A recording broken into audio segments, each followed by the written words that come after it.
It's pretty rare when the Royals have a good team paired with a big-time prospect ready to make an impact. They might have that now with Jack Caglione. We'll talk about it in this edition of Locked On Royals.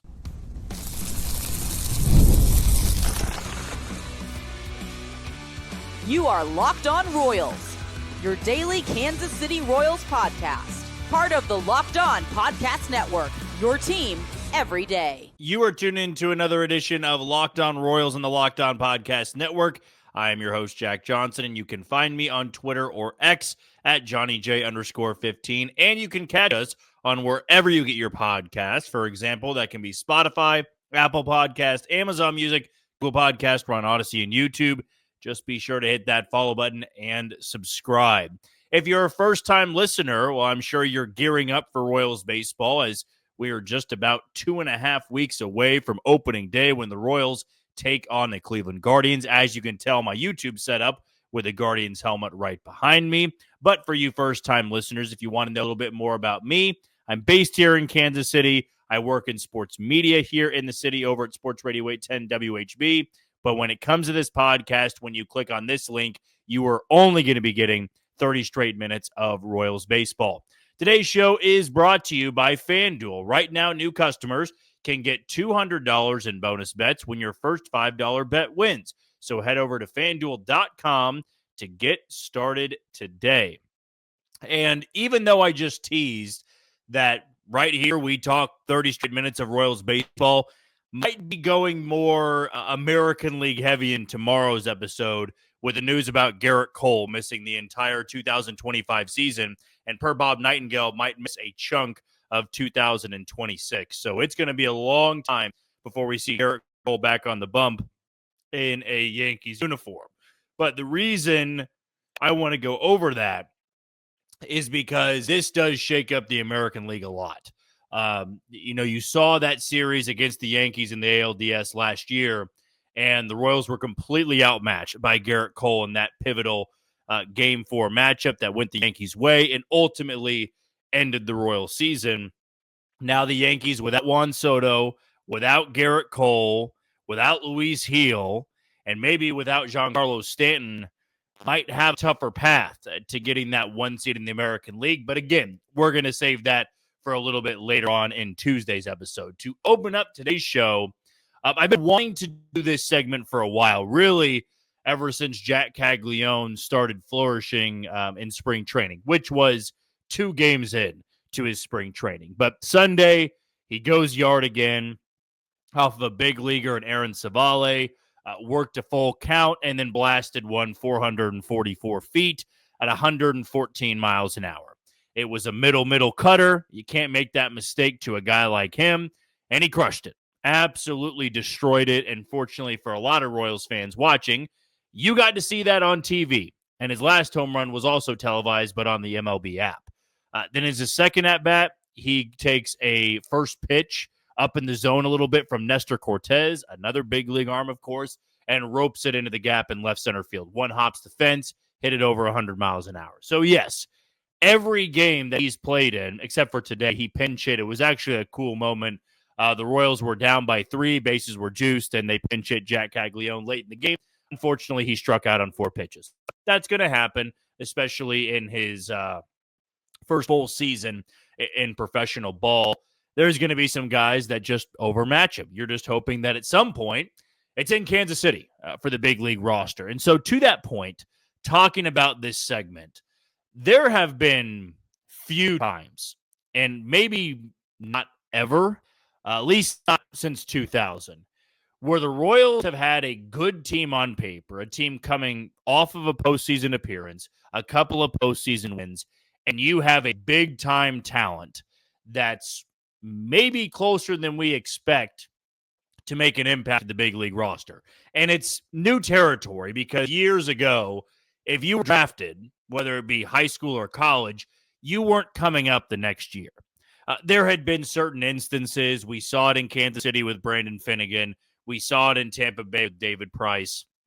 But for a hitter, very, very rare to only spend a handful of games at the minor league level and then come up to the big leagues and have an impact. But the Royals have this unique situation now where they're not a terrible team. They're not a bottom team where all you have to look forward to is a prospect. That was the case with Bobby Witt Jr. The Royals drafted Bobby Witt Jr. in 2019. The Royals had lost over 100 games in 2018. They had lost over 100 games in 2019. And all you had to look forward to were the prospects. Once they get up here, then they'll be good. But there's no guarantee. It's much easier to root for prospects when your team has been good. And on paper, the Royals are a good team. They are coming off, including the postseason, 90-plus wins. Or it might have been, actually, it was 89, so right on the cusp of 90. So 89 wins, including the postseason. And they're running it back with pretty much the same group. They added a few pieces, and now they've got this budding star down in probably Double-A to begin the year.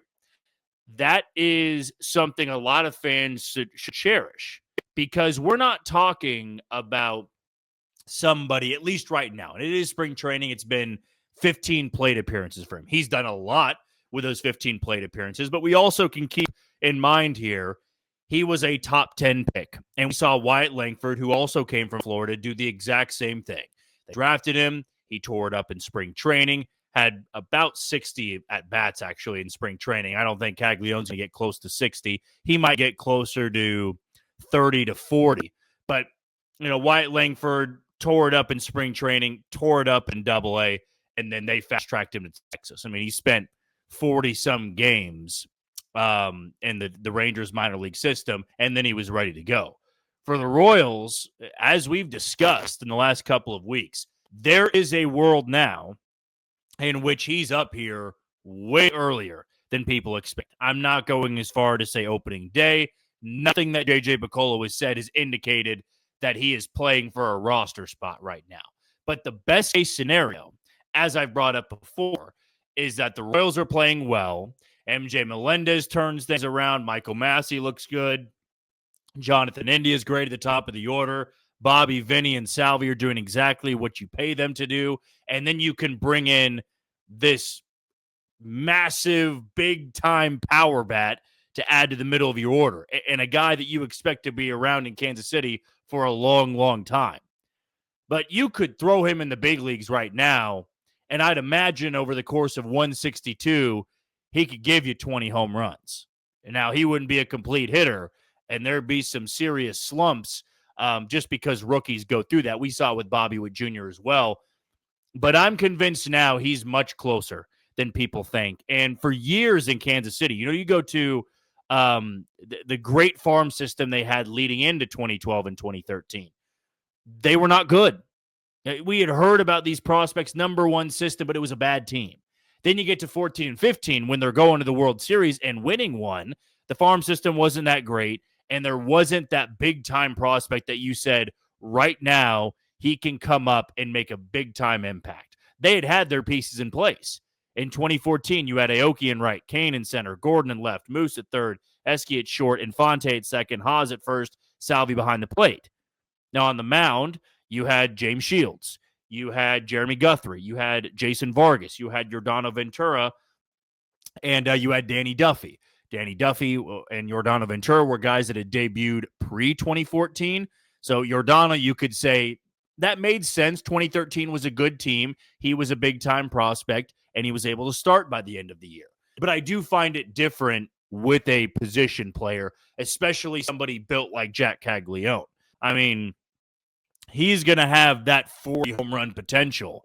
And if he tears his way through Double-A, that bat would be there for the playoff push. Hell, as Passan said in his article last week, that bat could be up there as early as this summer and maybe playing a corner outfield spot. We know he's got the arm pumping 99, 100 when he was pitching at Florida. So he's got the arm to transition to the outfield, though I do believe that he's going to be better suited for first base. However, that bat is close to ready. And I don't even think the spring training numbers are the driving force in it. It's almost the approach he has at the plate. It's very polished. It's very professional. It's not all out of whack. It's not that long of a swing. That was maybe one of the criticisms of him, but he's got long arms. He's a big dude. Sometimes it's going to look pretty long, but he has mammoth power. We've seen it on display, And the Royals are going to have a middle-of-the-order spot open, even if MJ and Renfroe hit pretty well to begin 2025. But that unique scenario of having a good team and a big-time prospect that's on the cusp, and I say that even though he's only played a handful of minor league games, there's a reason he's in big league camp. And there's a reason he's still there and he wasn't optioned with some of the other guys to go to Omaha or go to the minor league camp. They want to see an extended look at him, not to make the opening day roster, but to be somebody down the road that they can count on to be in this lineup. Right now, that door is open. Where if the Royals were not a good team, you say, hey, we'll wait till 2026, then we can see him and Bobby in the lineup. If the Royals get off to a 50-31 start, first 81 games, and Jack Caglione is hitting 380 in AA, and maybe he's had a couple of weeks in AAA, I could see him in Kansas City. I really could. Because that approach, if he can minimize the swing and miss, and he can have this presence about him at the minor league level where guys just aren't pitching to him anymore, then you can carve out a path for him in Kansas City. But go back over time, and I'm not saying go back to the 80s, right, or going back to the 90s, because there have been few big-time prospects in Kansas City. When you are talking, boom or bust type prospect, and maybe Jack Caglione has a little bit of that to him because he's a power hitter, and sometimes power hitters with a swing and miss, they just don't work out. But I'm starting to see a guy and a prospect that has the it factor. And I felt the same way about Bobby Witt Jr. There's been few times in my life where a prospect, even though it's been 15 at-bats or 15 plate appearances in spring training, there's something to him. And I know people listening and watching, they feel the same way about him. I'm buying stock now because you can tell the Royals are very much considering this possibility. They are. And there still is a chance that we don't see him until 2026 if he doesn't dominate the way that he has in spring training. But some of the pitchers he's seeing are AA arms and AAA arms that have to prove themselves in spring training. Aaron Savale, Nestor Cortez, maybe they're working on certain pitches because they know they're going to be on the team. But some of these other guys, the way he's tormented them, he's going to be seeing that for April and May. And if he dominates them, you're going to have this combination of maybe having a first-place team, a playoff-bound team, somebody to the top half of the Central, and then have reinforcement like this. And Jack Caglione maybe being added to this lineup in the second half. Exciting stuff. I can tell you this, there have been few times in Kansas City history where they've had a good team and a great prospect that's on the cusp of making it to the big leagues. Okay, we're going to take our first break of the show. When we come back, we cannot overlook bullpen depth. There's a couple of guys that I believe will get innings in 2025, and even if it's not for the entire season, it is very important. We'll talk about it next on Locked On Royals. You are tuned into Locked On Royals and the Locked On Podcast Network. I'm your host, Jack Johnson, and you can find me on Twitter or X at JohnnyJ_15. Want to give a shout out to our first sponsor and our title sponsor today in FanDuel. March Madness is here, and FanDuel is giving you the chance to get in on the action like never before. Right now, new customers can get $200 in bonus bets when your first $5 bet wins. That's 200. Again, 200 extra bucks to use on everything from buzzer beaters to Cinderella stories and even who's cutting down the nets. So visit FanDuel.com and get in on the college hoops action all tournament long. Again, that's FanDuel.com to get in on March Madness and enjoy the tournament all tournament long. And for my pick, I'll go to the conference tournament bracket right here. A pretty safe bet in my opinion, but I will take Duke to win the ACC tournament. I feel pretty strongly about it because the state of the ACC and also with the way Cooper Flag and Duke have looked. So that will be my Monday pick here for FanDuel. I want to jump over to the bullpen, and even though it's not as exciting as Jack Caglione talk, because considering the views that we've had on our Jack Caglione videos, they have been our number one hit. They have been our most popular talking point, but we're not going to have 3 segments just dedicated to Jack Caglione. Anyways, with the state of the bullpen, we know the guys that are going to be locks. We know the guys that are going to be on the cusp of making it, and we also have the long shots. I've given my fair share of predictions on bullpen arms. I'll tell you that a tease for my third segment, I'm already wavering again on a guy that I just had in my roster prediction last week, and now I just don't feel as confident anymore. But also, J.J. Picollo spoke somewhat high of this player on the broadcast on Sunday, so maybe I shouldn't have a knee-jerk reaction and move him off of my projected 26-man roster. But this segment is more so about the depth this bullpen has. And it would be foolish of me to expect everybody in that bullpen on opening day to be there when they wrap up the season, hopefully, at the end of October, because they made a deep postseason run. But we know that, the bullpen's going to have guys coming in and out of it all the time. Great ones get hurt. Bad ones get DFA'd. We've got guys in AAA that can earn their way onto the roster. There's going to be a revolving door with that bullpen. And maybe it's too strong to say. You just need to expect about 20 to 25 guys maybe to help you out at some point. And when I say that, some of those guys may throw one inning. It might be a doubleheader. It might be a 27th man you just need an inning or two out of, and that still counts as helping you in over the course of 162 in the 2025 season. But a couple of the guys that have been keeping my eye on in camp haven't put up the best of numbers, and part of me is going, does it really matter, right? Do spring training numbers matter? I can't be a hypocrite and go back on what I've said before, which is that the guys fighting for roster spots, it matters. Their numbers should matter.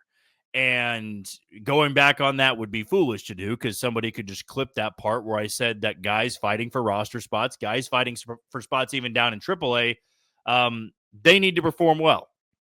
They don't have that luxury of posting an 8+ ERA and a whip that's well above the league average and say, well, my spot's good. No, they'll find somebody else that can get outs at a more effective rate. And right now, I believe there is some lack of depth in the Royals bullpen in Omaha.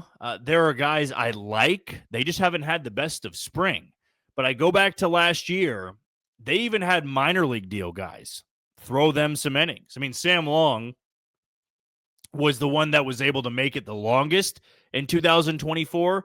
No pun intended there, but he was there pretty much from the start of the season all the way into the postseason.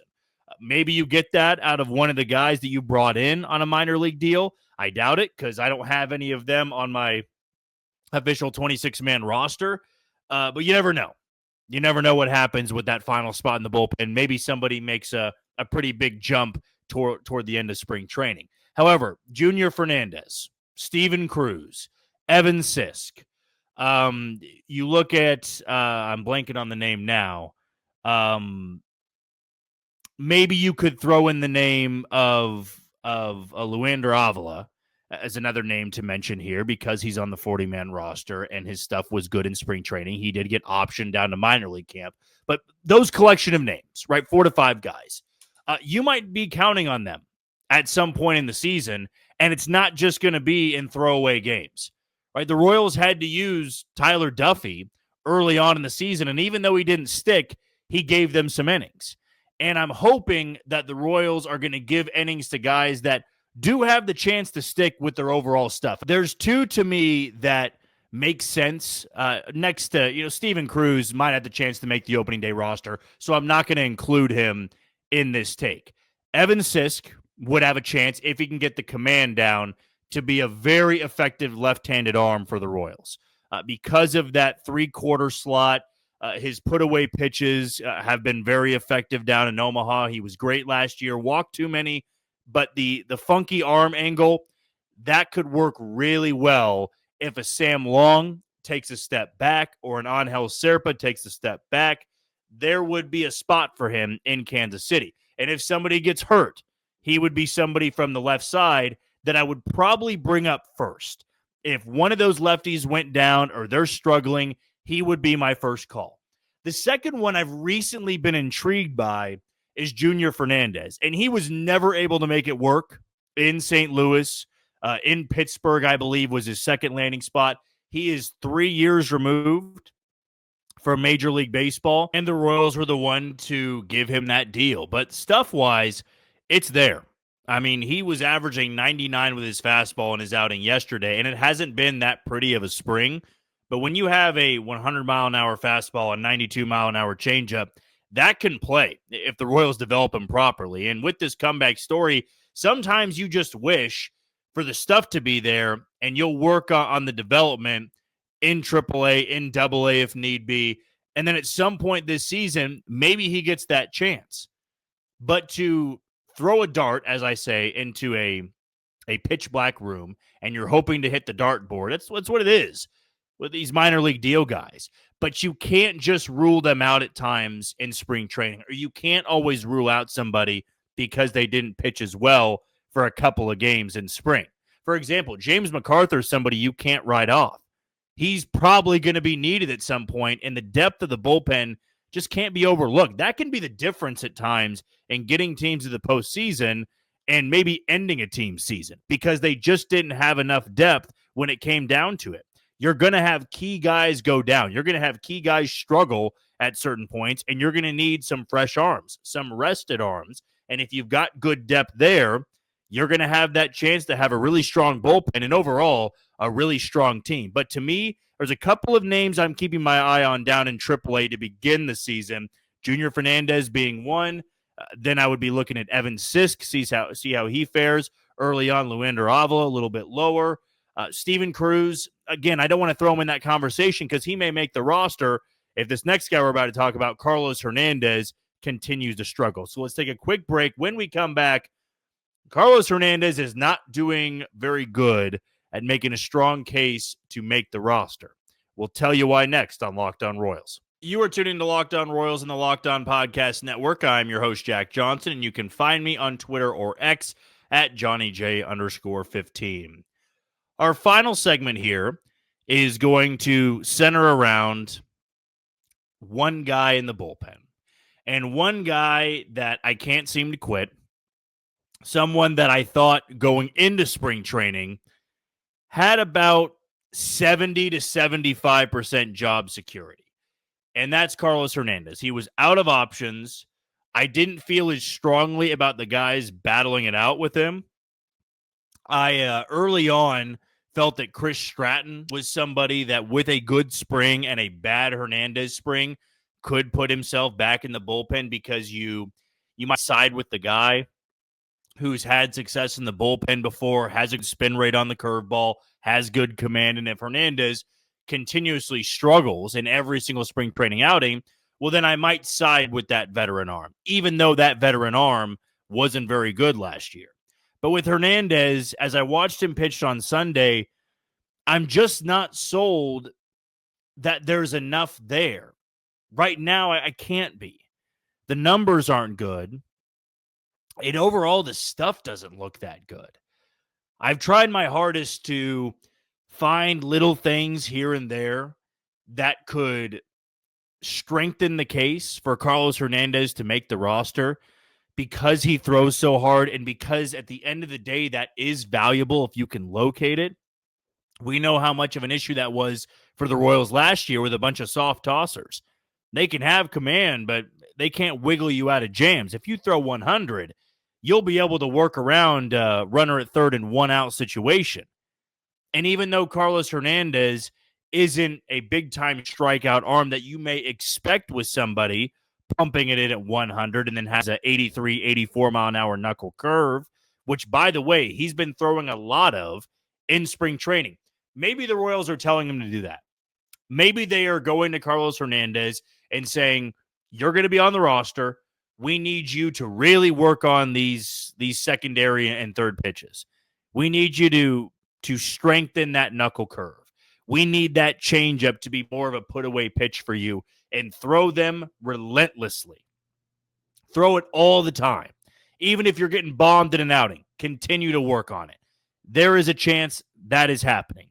I doubt it because having a 100-mile-an-hour fastball should be the focal point. Like if you throw that hard, I don't want to see 70% knuckle curves out there. I'll see that when you throw 91, 92, but I would much rather you harness the fastball. His fastball is pretty straight. It still can get by a lot of hitters. Unfortunately, he's just not doing enough with the opportunity. He is pitching for his job. And I would have loved to see Carlos Hernandez come out and shove. Have one of the stronger springs of anybody in that bullpen. Like Lucas Erceg hasn't had the greatest of springs. Are we worried about it? No, we're not. We're not worried in the slightest. Carlos Estevez is about to make his first outing of the spring. He's been dealing with some back tightness, but appears to be 100% now, full go. He's a veteran.